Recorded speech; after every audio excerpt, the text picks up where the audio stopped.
Okay, update. I decided to drill these out and see how it looks. And so far, well, it's okay. It's better than I thought, but still not 100%.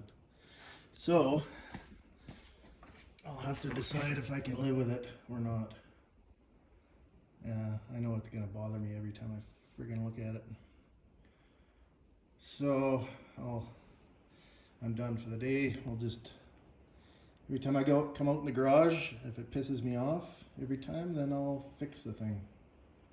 I'll probably end up fixing it anyway, but